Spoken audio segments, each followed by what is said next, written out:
Secretary of State Marco Rubio, who is in Jerusalem on the second leg of his trip through Europe and the Middle East. Mr. Secretary, I know it's the evening hours there and you've had a long day. We appreciate your time. You've got quite a busy schedule. You met earlier with Prime Minister Netanyahu. He said he's lockstep with the Trump administration, but he can't share details on, quote, when the gates of hell will be open if all of our hostages are not released. Did he tell you he wants to keep talks going to get to phase 2 of this hostage deal?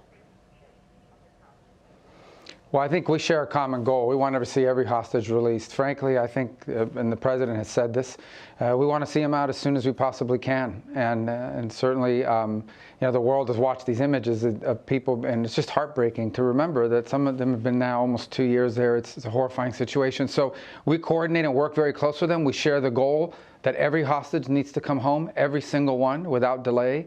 Obviously, there are details of how we're pursuing that and coordinating that we're not going to share publicly because we don't want to endanger the hostages and we don't want to endanger this process. But suffice it to say that if it was up to us, every one of these hostages would be home right now, and we want it to happen as soon as possible. Okay, so the deal stands. Again, we want every hostage out as soon as possible. And we want to see them home. There are some that are supposed to, under the deal, there are some that are supposed to be released coming up next weekend. We expect that to happen, but we'd like to see them all come out. We're not in favor of waiting weeks and weeks. Now, that may be the process that's in place because of the deal, but we would like to see them all out as soon as possible. And we continue to coordinate. And that's what we'd like to see is the outcome. Who wouldn't want all these hostages to be home and with their families? Understood. I want to ask you about Iran as well. President Trump has said he wants a diplomatic deal with Iran. Are you reaching out to them? And alongside that, does the U.S. support a preemptive strike by Israel on Iran to take out its nuclear program? Well, first of all, Israel will always have to act in what they believe is their national interest and their national defense. And so I'm not going to speak about whatever strategies they may have on this or any other topic. I will say that we don't have any outreach from Iran. We haven't seen any. And ultimately, we've seen in the past that efforts that Iran has undertaken diplomatically have been only about how to extend the time frame, but continue to enrich and in addition to sponsor terrorism, in addition to build these long-range weapons, in addition to sow instability throughout the region. But let's be clear, there's been zero outreach or interest to date from Iran about any negotiated deal. Ideally, yeah, I would love to wake up one day and hear the news that Iran has decided not to pursue a nuclear weapon, not to sponsor terrorism, and re-engage in the world as a normal government. We've had no indication of any of that, not just now, but for 30 years. So you head from Israel to Saudi Arabia next. I know you'll be talking about Gaza, but we've also learned that Saudi Arabia is trying to facilitate this diplomacy with Russia about Ukraine.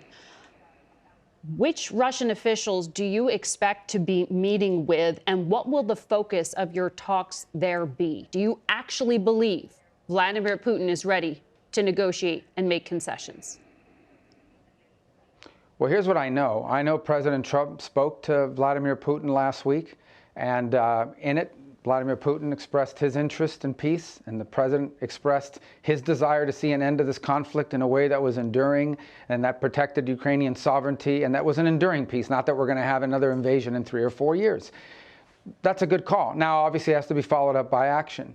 So the next few weeks and days will determine whether it's serious or not. Ultimately, one phone call does not make peace. One phone call does not solve a war as complex as this one. But I can tell you that Donald Trump is the only leader in the world that could potentially begin that process. Other leaders have tried. They have not been able to do so. When he ran in his campaign and he was elected as president, one of his promises was he would work to bring an end to this conflict in a way that's sustainable and fair. Mm-hmm. And obviously, you know, this is the first step in that process, but we have a long ways to go. Again, one call doesn't make it. One meeting wouldn't make it. There's a lot of work to be done. But I thought it has, you know, even the longest journey begins with the first step. So we'll see what happens from here. Hopefully good things. Who will you be meeting with?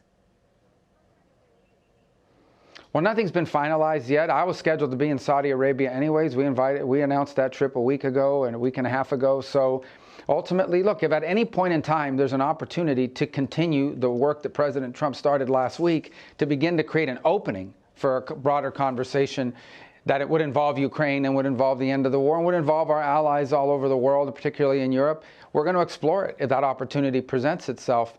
I don't have any details for you this morning other than to say that we stand ready to follow the president's lead on this and begin to explore ways, if those opportunities present itself, to begin a process towards peace.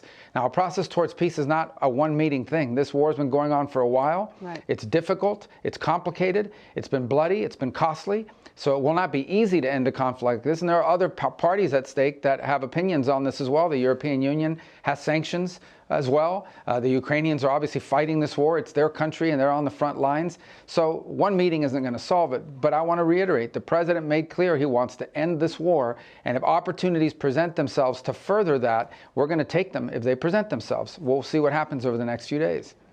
But to be clear, Keith Kellogg, who is the envoy appointed to help with these talks, says these are going to be parallel negotiations, meaning the Ukrainians and Russians aren't talking to each other yet. When you meet with your Russian counterpart, whoever that is, are you going to be sitting there arguing Ukraine's position? Well, first of all, I think that we have to understand is right now there is no process. Right. What we have right now is a call between Putin and President Trump in which both sides expressed an interest in ending this conflict. I mean, imagine there will be follow-up conversations to figure out what a process to talk about that would look like. And then at that point, perhaps we can begin to share more details. So it's a bit premature. I know there's been a lot of reaction to it because there's been no conversation about it, any serious conversation. But I want to go back to the point I made. President Trump ran. He was very clear. He thinks this war needs to end. And if he sees an opportunity to end it, which is what he's looking for, whether there is an opportunity or not, we're going to pursue it. Ultimately, it will reach a point when if it's real negotiations, and we're not there yet, but if that were to happen, Ukraine will have to be involved because they're the one that were invaded. And the Europeans will have to be involved because they have sanctions on Putin and Russia as well. And they've contributed to this effort. We're just not there yet. We really aren't. But hopefully we will be, because we'd all like to see this war end. No doubt. The last administration did have contact through the intelligence agencies with Russia, but they didn't believe there was any proof that Vladimir Putin was interested in talks. You know the history with Vladimir Putin. He likes to use diplomacy as a cover to distract while he continues to wage war. Do you trust that this time is different? Yeah, I don't think in geopolitics anyone should trust anyone. I think these things have to be verified through actions. I said yesterday that peace is not a noun, it's a verb, it's an action. You have to take concrete steps towards it. What I can tell you is I know of no better negotiator in American politics than President Trump. Yeah. I think President Trump will know very quickly whether this is a real thing or whether this is an effort to buy time. But I don't want to prejudge that. I don't want to foreclose the opportunity to end a conflict that's already cost the lives of hundreds of thousands and continues every single day to be increasingly a war of attrition on both sides. I think everyone should be celebrating the fact that we have an American president that is seeking to promote peace in the world, not start wars, but end them in a way that's enduring. That's something we should be happy about, whether it's possible or not. We're certainly willing, but it's not entirely up to us, obviously, but we'll find out. Well, you did speak in a phone call with Russia's top diplomat, Sergei Lavrov. The Russian side claimed that you discussed restoring trade, which seemed to be a nod to sanctions, easing restrictions on diplomats, and other gestures like a high-level leaders meeting. Are you actually considering, is the Trump administration considering lifting sanctions on Russia?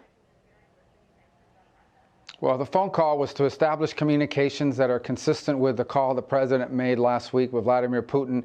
Because if there is going to be the possibility of progress here towards peace, we are going to need to talk to the Russians. I mean, that is going to have to happen, and we're going to have to be able to do it across our channels. About lifting sanctions, raised in though? that conversation concerns that.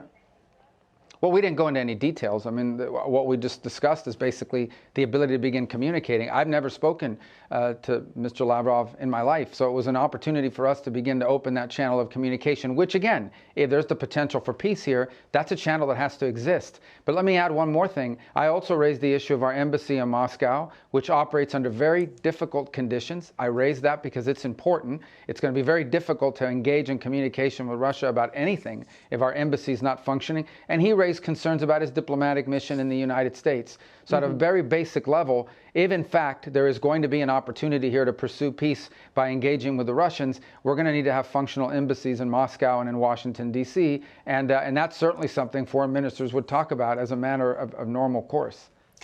I want to ask you about what happened in Munich, Germany at the security conference. Vice President Vance gave a speech, and he told U.S. allies that the threat he worries about the most is not Russia. It is not China. He called it the threat from within, and he lectured about what he described as censorship, mainly focusing, though, on including more views from the right. He also met with the leader of a far-right party known as the AfD, which, as you know, is under investigation and monitoring by German intelligence because of extremism. What did all of this accomplish other than irritating our allies? Well, why would our allies or anybody be irritated by free speech and by someone giving their opinion? We are, after all, democracies. The Munich Security Conference is largely a conference of democracies in which one of the things that we cherish and value is the ability to speak freely and provide your opinions. And so I think if anyone's angry about his word, they don't have to agree with him, but to be angry about it, I think actually makes his point. I thought it was actually a pretty historic speech, whether you agree with him or not. I think the valid points he's making to Europe is we are concerned that the true values that we share, the values that bind us together with Europe, are things like free speech and democracy and our shared history in winning 2 world wars and defeating Soviet communism and the like. These are the values that we shared in common. And in that Cold War, we fought against things like censorship and oppression and so forth. And when you see backsliding and you raise that, that's a very valid concern. We can't tell them how to run their countries. He simply expressed in a speech his view of it, which a lot of people frankly share. And I thought he said a lot of things in that speech that needed to be said. And honestly, I don't know why anybody would be upset about it. People are allowed, you don't have to agree with someone's speech. I happen to agree with a lot of what he said, but you don't have to agree with someone's speech to at least appreciate the fact they have a right to say it, and that you should listen to it and see whether those criticisms are valid. I assure you, the United States has come under withering criticism on many occasions from many leaders in Europe, and we don't go around throwing temper tantrums about it. Well, he was standing in a country where free speech was weaponized to conduct a genocide. And he met with the head of a political party that has far-right views and some historic ties to extreme groups. The context of that was changing the tone of it. And you know that the censorship was specifically about the right. No, I have to disagree with you. Free speech was not used to conduct a genocide. The genocide was conducted by an authoritarian Nazi regime that happened to also be genocidal because they hated Jews and they hated minorities and they hated those that they had a list of people they hated, but primarily the Jews. There was no free speech in Nazi Germany. There was none. There was also no opposition in Nazi Germany. They were a sole and only party that governed that country. So that's not an accurate reflection of history. I also think it's wrong. Again, I go back to the point of his speech. Okay, the point of his speech was basically that there is an erosion in free speech and intolerance for opposing points of view within Europe, and that's of concern because that is eroding. That's not an erosion of your military capabilities. That's not an erosion of your economic standing. That's an erosion of the actual values that bind us together in this transatlantic union that everybody talks about. And I think allies and friends and partners that have worked together now for 80 years should be able to speak frankly to one another in open forums. Without being offended, insulted, or upset. And I spoke to foreign ministers from multiple countries throughout Europe. Many of them probably didn't like the speech or didn't agree with it, but they were continuing to engage with us on all sorts of issues that unite us. So again, at the end of the day, I think that people give that is a forum in which you're supposed to be inviting people to give speeches, not basically a chorus where everyone is saying the exact same thing. That's not always going to be the case when it's a collection of democracies where leaders have the right and the privilege to speak their minds in forums such as these. Mr. Secretary, I'm told that we are out of time. A lot to get through with you. We appreciate you making time today. Yeah.